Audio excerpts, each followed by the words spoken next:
My question is, why are these beautiful women single, bro? Why the f am I single, bro? Why the f am I single? Guys, I've been single. I'm gonna be single. Oh my god. I'm gonna be single for 4 fucking years now. In a few months, bitch. I haven't had a boyfriend, like, officially. No, dude.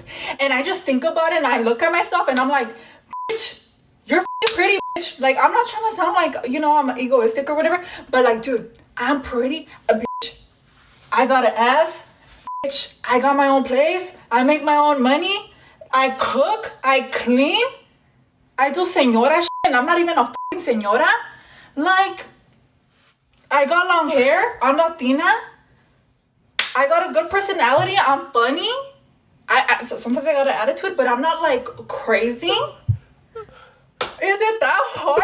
Like, is it that hard finding a good, genuine person? Fuck, bro. Am I gonna be single forever? No mames, güey. Tal vez me voy a morir. Sin nadie. Guys, I'm kind of freaking out. Like, is it that hard? Anyways, I'm gonna go cry.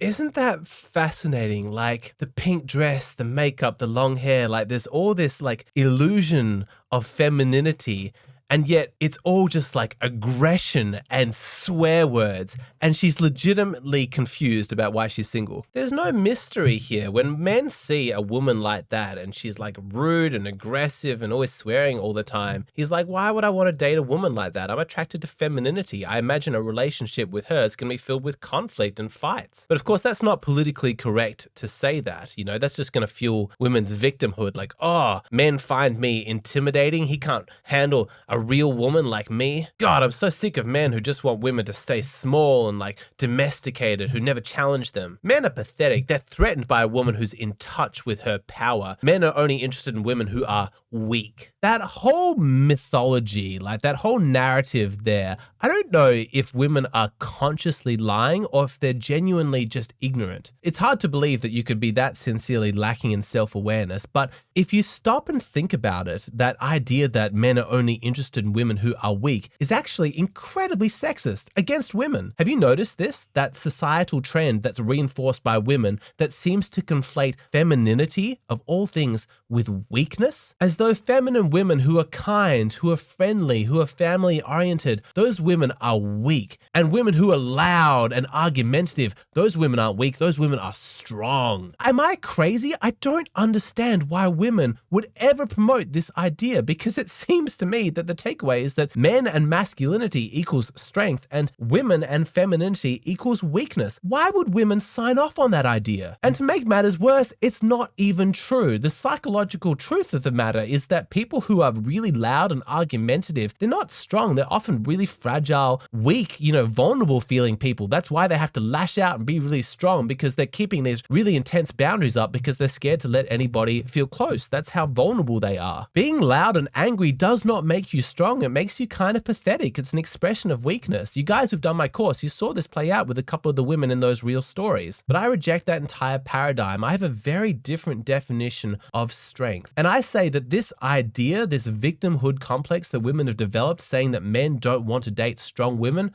I think it's nonsense. Men don't want to date obnoxious women who always like cussing and yelling and starting arguments. That's true, but I don't see those women as strong. I see them as weak. That's why they're so fragile and always lashing out. That's why they're overly emotional. Even if they dress in pink and put on lots of makeup, men can see through it. There's no real femininity there. And men are attracted to femininity. Men are never going to be attracted to women who act masculine. That's not what we're geared towards. The reason why we have this dichotomy and we're polarized in our attraction, why the masculine always seeks out the feminine, is actually the topic of my latest Patreon video. If you want to do a deep dive on that, check that out. But for the moment, it's enough to say that men are attracted to femininity, and we want lots of it. We want heaps of femininity in our lives. We want a strong expression of femininity from women. I can make my point a little bit clearer by contrasting for you guys the difference between weak feminine and strong feminine. Okay, so first, the weak feminine. Think of a woman who is very meek, very soft-spoken, and she doesn't really have much of a personality. personality. She doesn't have her own ideas, her own ambitions, her own goals. She's very compliant in the relationship because she's thrilled to be with a boyfriend who can make all the decisions for her, who has his own likes, and she can just go along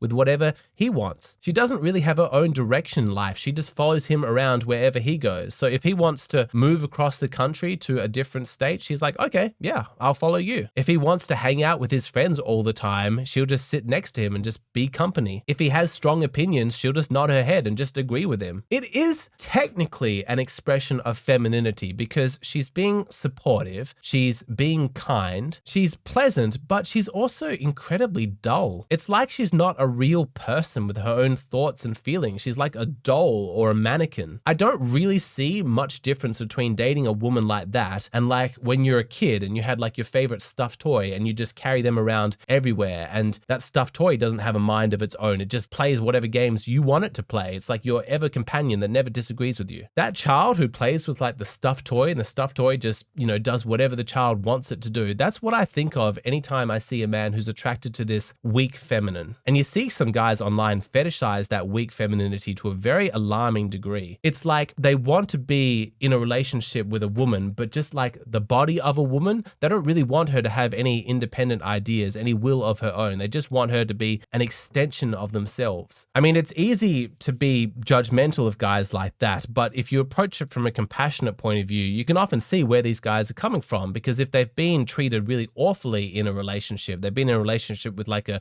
toxic, abusive woman who's always criticizing them, always fighting with them, they're just overcorrecting the other way. They're like, oh my God, I just want to be with somebody who's nice to me, who's not constantly tearing me down or disagreeing with me. I can understand that impulse. But the thing is that they can do better. They need to be even greedier because there's an even better type of relationship that's out there waiting for them. Rather than settling for the weak feminine, they should shoot for the strong feminine. I don't mean strong as some twisted synonym for masculine, someone who's like out to fight you and compete with you in some masculine way. I mean strong feminine, like a really powerful woman being a woman. So what does that look like? Well, it's all the parts of femininity that you know and love. It's the kindness, the friendliness, the sweetness, the supportiveness, but it's not weak. There is a very strong, well-developed sense of self behind it, empowering itself, powering all of those attributes. She knows who she is and she knows what she wants. Her goals are feminine in nature and she goes after them with strength and determination. But it's like a female feminine kind of determination. It's not like dirty and gritty and filled with conflict. No, it's got grace and elegance and beauty. A truly feminine woman is just such a beautiful thing to behold. And I think that like us men, we can appreciate it because it seems so foreign to us. Like we're masculine, we're men, we're kind of differently wired. And when we see a woman just do a really good job at being a woman, it's like intoxicating. Perhaps the best way that I can contrast the weak feminine with the strong feminine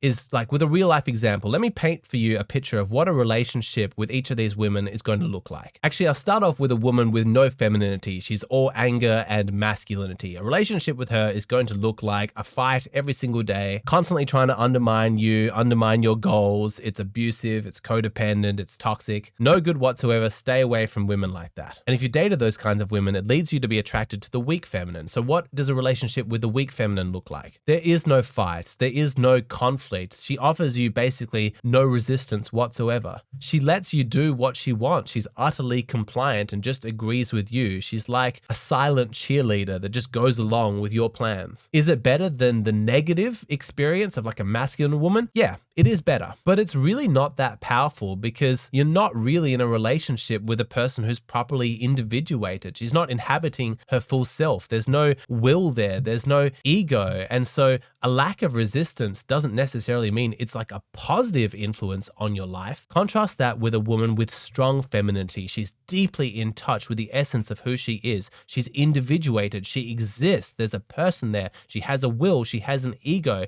She understands your goals and aspirations. And better than just offering no resistance, she actively supports. She actively encourages all of that strength, all of that energy that her femininity creates. She harnesses that energy and uses it to push you along in your journey. journey, supporting you as a man, supporting you as her partner. She's like a booster pack, giving you strength as you go through life. You have goals that you want to achieve, she helps you, she supports you financially, emotionally, practically, whatever you need. She is personally invested in you succeeding, and she spends her time actively working to make sure that you achieve that success, because your success is her success. As a feminine woman, she understands that. You're her teammate, you're not her competition. Isn't that what you want? A woman who's on your team? Doesn't that sound a lot better than just some stuffed toy version of a woman who has the body of a female but is essentially mindless? And what's more, you're not going to be with each other all hours of every single day. Sometimes you're going to spend time apart. You as a man need that. You've got a bit of independence. You got your own ideas. You want a little bit of you time. Guess what?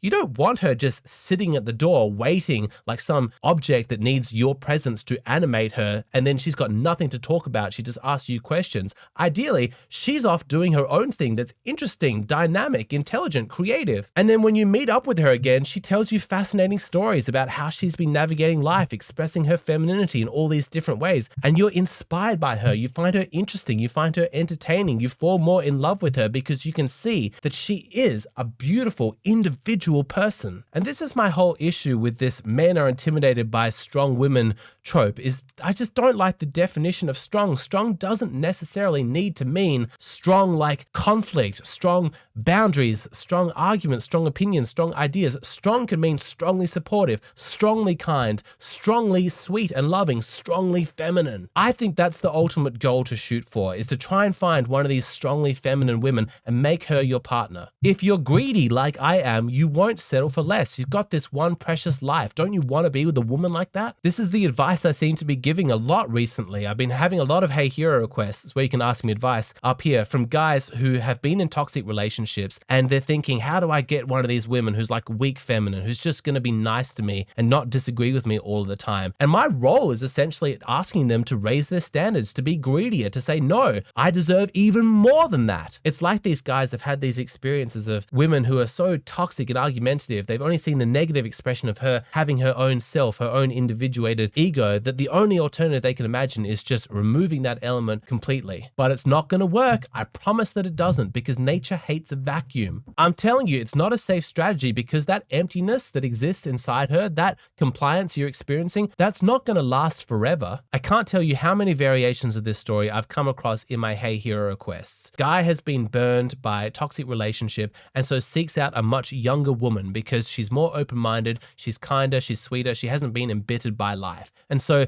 this older guy starts dating a 22-year-old and he thinks, this is great, she treats me so well. She admires me, she respects me, she just goes along with what I want. This is what I've always wanted in a relationship. It's not going to last, because guess what? At 22 years old, she's not finished developing. She's still learning to become her true self. And if you don't keep pace with her growth, which is going to be quite rapid in her 20s, and become a more and more amazing guy, she's going to outpace you. And then at that point, she's going to find your dead weight. Yeah, at 22, you seemed like this amazing, knowledgeable guy and she just went along with whatever you wanted, but she's changed a lot in 10 years and you haven't changed at all. Now she's a much more interesting, dynamic person, and she wants a man she can respect, admire, and be a teammate with. And if you're not that guy, then she's going to ditch you. She's going to trade up. That's what I'm talking about. Her compliance is not going to last forever. You also see this with guys who date women who are like immigrants to their country, who don't understand the language or the culture or the currency. And so these guys, they get in a relationship with these kinds of women, and for a little while, he's the man in the relationship. Like, oh, let me show you how to navigate this country. And like, she's kind of reliant on him. But fast forward 10 years when she's acclimatized, now she speaks the language. Unless he's continued to become really, really awesome, she's going to outgrow him. So you see, there is no substitute for cultivating your masculinity, becoming the best version of yourself. A weakly feminine woman is not the safe option that lots of men think that she is. A strongly feminine woman that you can match, that you can live up to and still satisfy her hypergamy, that is a relationship that's actually got some resilience built into it. So keep going, keep growing, be determined, be greedy, want the very best for yourself and for your life. And when it comes time to look for a girlfriend, to look for a partner in life, don't find a woman who is compliant. Find a woman who is impressive. Trust me, in the long run, it's a much safer option.